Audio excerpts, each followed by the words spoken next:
Located in the Jackson Ski Touring Center in Jackson Village.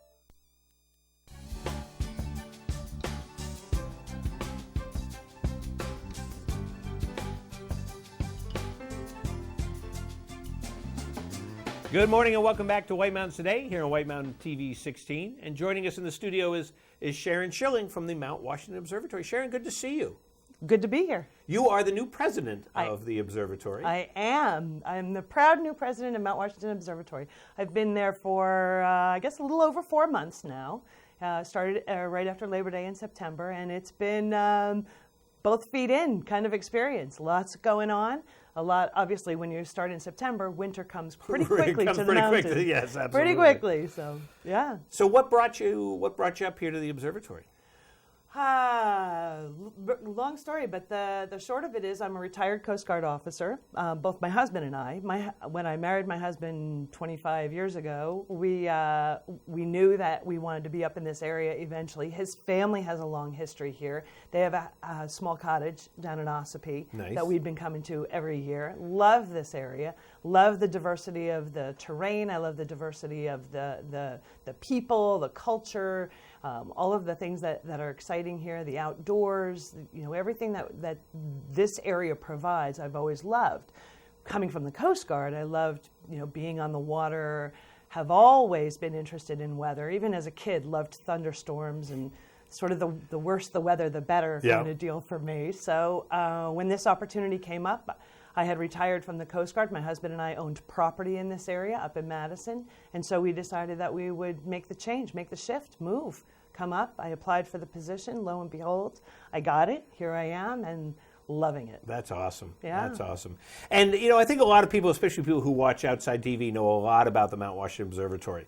But I'm going to have you just take a quick little overview of what the wide scope of what the observatory does. I mean, we are so fortunate, right there on that mountain, we have the mountain, and we have the auto road, and the COG, and the national park, and the observatory. So how would you describe, in a quick elevator of what the observatory is all about? Sort of a community of weather fanatics. Most of the people, all of the people who actually spend time as an observer up there, you have to love that mountain. Yeah. You have to love weather. You have to love extreme weather. Otherwise, it's just not going to be the environment for you. We have a very long history of being at the top of the mountain. In fact, 2017 is our 85th anniversary of our founding back in 1932. So we have some celebrations and some events along the way this year that we'll be talking about eventually, I'm sure. But the predominant reason for being there is to observe the weather, have a human in the loop, so to speak, that provides you that double check as to what it is. Remote weather stations are great. They do a fantastic job, but there really is nothing like a human observing the weather to be able to tell you that your instruments are correct, that what you're seeing, the wind speeds that you see are correct, and that what's being reported to the National Weather Service, to NOAA, to local radio stations, and to local organizations like the White Mountain National Forest, that information is correct, and it is probably the best information you can get. And then on top of that, the long history of doing that gives you a compilation of data and compilation of information that lots of researchers use. We use it to do some product testing. We provide science and education programs, and the observers' days are actually very busy. I can imagine, yeah. They don't just take a weather reading or a temperature reading and then go back inside and do nothing. They're very busy, very busy. So how can people? There's a lot of experiences. You talk about that for the observers, but for us, the laymen, how can we really partake in that, experience all that? Yeah, so obviously there's a couple ways. One is during the summer, you can use the COG railroad and the auto road and either drive yourself up or go up on a driven trip via the auto road. In the winter, not quite as easy to get there.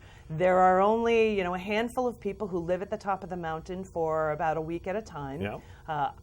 This winter, it's been a little bit more and a little bit less. Obviously, our shift changes get dictated by Mother Nature, and some of them have happened on time and some of them haven't. But if you as the average person want to get to the top of the mountain, We do organize educational trips. Some of them are overnight, some of them are just day trips. We try to have subject matter experts that teach something along the way. Learn about the mountain. I like to tell people that it's two different mountains. There are individuals who have lived here in North Conway or in the area, the White Mountain region, all their lives, and don't necessarily know that it's really kind of two different mountains. What happens below 4,300 feet is completely different from what happens above. You could have a crystal clear day like today, almost down here in the valley. You get to halfway up the mountain and it's covered in snow drifts, 15 to 30 foot snow drifts. You got 80 to 90 mile an hour winds going on. You can't see 5 feet in front of you. Right. And so obviously in those situations, we won't take people to the top. Obviously safety is our number one priority. Right.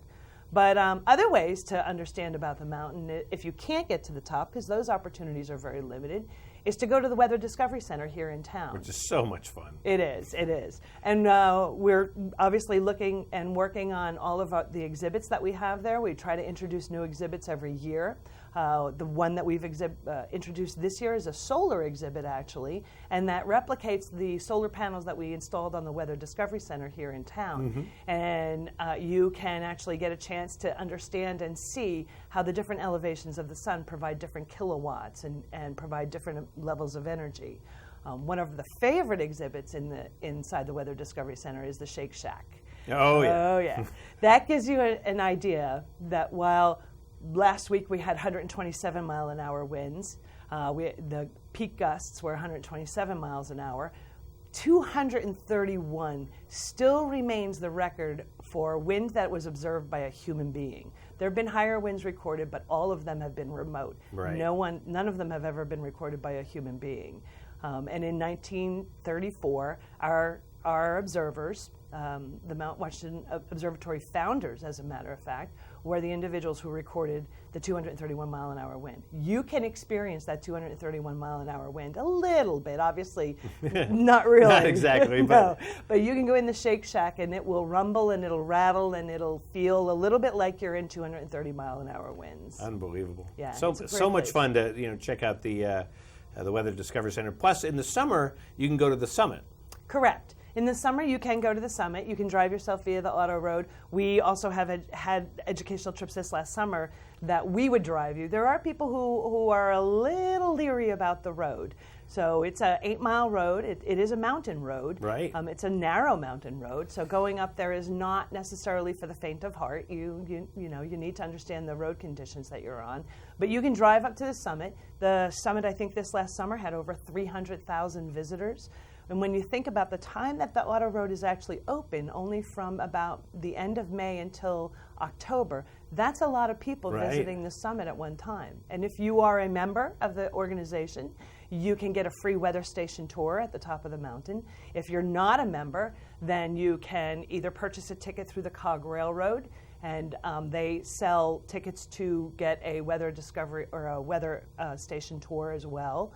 But it's easy to become a member if you decide that you want to be there. Right. We have an Extreme Mount Washington Museum exhibit inside the Sherman Adams Visitor Building.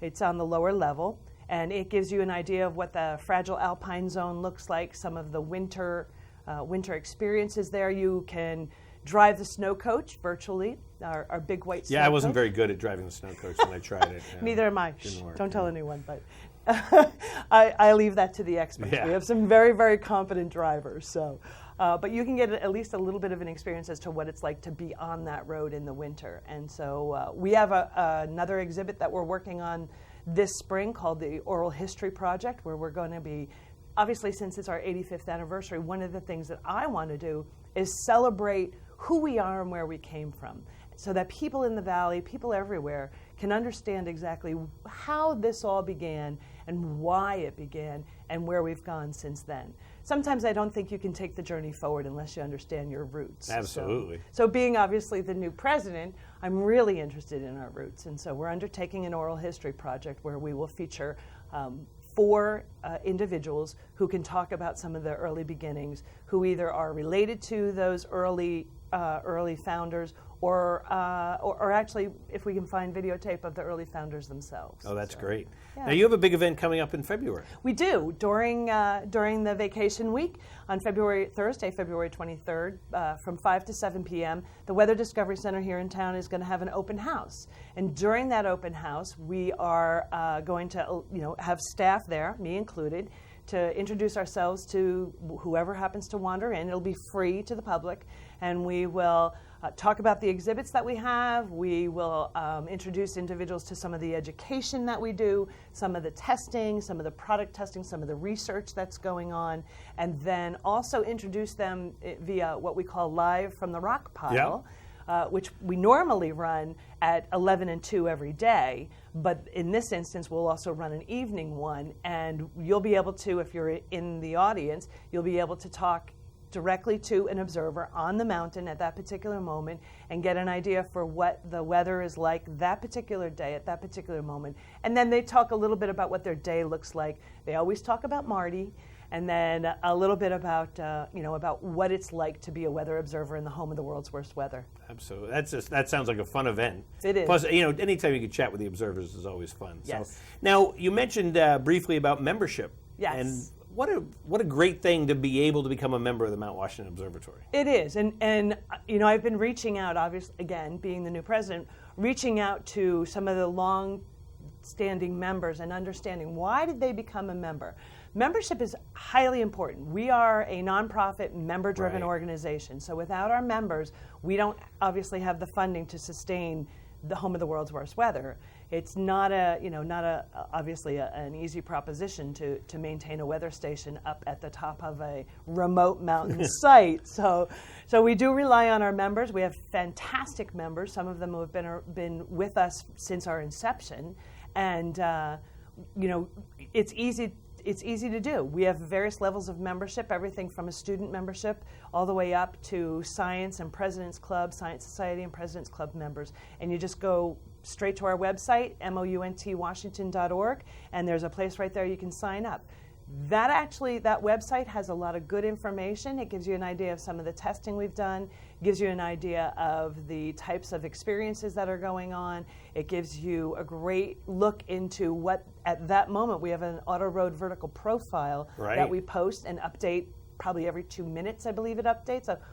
At most 10 minutes. Yeah. So you can see what the highest gusts have been on the mountain in the last 24 hours. You can see what it's been in the last 10 minutes. You can see what the current temperatures are, the wind chill, is it snowing? And it also has some insight to the video cams that reside on the mountain. So we have recently hosted a team of cameramen. In fact, there's a team of cameramen up there right now on the summit who are working with us to develop some Discovery Channel information, some news and premiere documentary kind of things, kind of snippets. Not long, not hour-long segments, but a little bit of segments for the public to give them a better view of what it is we do. That's awesome. Yeah.